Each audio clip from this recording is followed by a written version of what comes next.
Veterinary విజ్ఞానం YouTube channel చూస్తున్న రైతు సోదరులందరికీ నమస్కారం. చాలామంది పాడి పశువుల పెంపకందారులు అనేక రకాలుగా నష్టపోతుంటారు. దాంట్లో వ్యాధులు కూడా కొన్ని సోకడం వల్ల చాలా నష్టం కలుగుతుంది. ఇటు చికిత్సకు ఖర్చు పెట్టాల్సి వస్తుంది, దాంతోపాటు పాల దిగుబడి తగ్గిపోవడం వల్ల కూడా ఎంతో నష్టపోవాల్సి వస్తుంది. ఇప్పుడు మీకు వీడియోలో కొన్ని క్లిప్పింగ్స్ చూపెడుతున్నాను. ఆ క్లిప్పింగ్స్ చూస్తే మీకు పశువులకు సోకిన వ్యాధి ఏంటో మీలో చాలామంది గుర్తిస్తారనుకుంటున్నాను.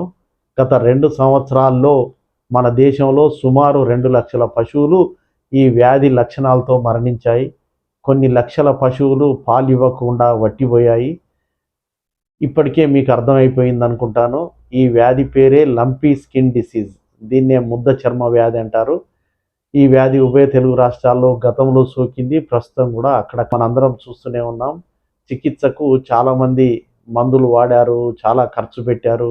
నివారణకు గోట్ పాక్స్ వ్యాక్సిన్ కూడా చేశారు. స్ట్రెప్టోపెన్సిలిన్, ఎవిల్, తర్వాత డెక్సోనా, మిథలిన్ బ్లూ, సెలైన్స్, ఇలా చెప్పుకుంటూ పోతే చాంతాడు మందుల లిస్ట్ అవుతుంది. వాటిపై అయ్యే ఖర్చు అత్యధికంగానే ఉంటుంది.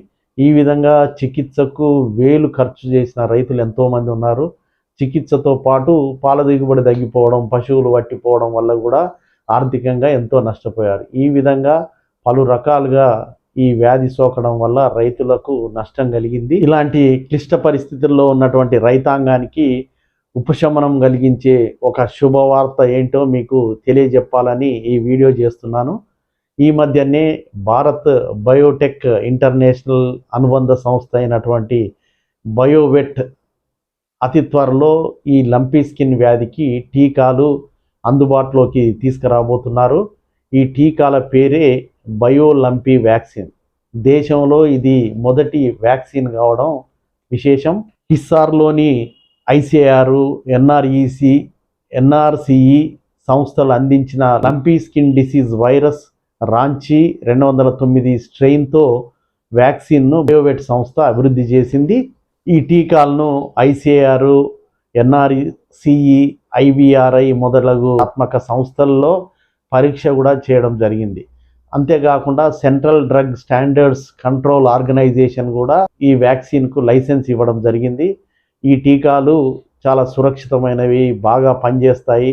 ఈ సంస్థకు ప్రతి ఏటా 50 కోట్ల డోసుల వ్యాక్సిన్ ఉత్పత్తి చేసే సామర్థ్యం ఉంది.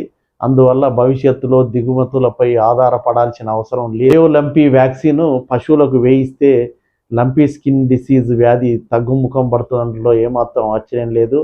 దీనివల్ల దేశంలో పాల ఉత్పత్తి పెరుగుతుంది, గ్రామీణ పెంపకందారులు ఆర్థికంగా ముందడుగు వేస్తారు.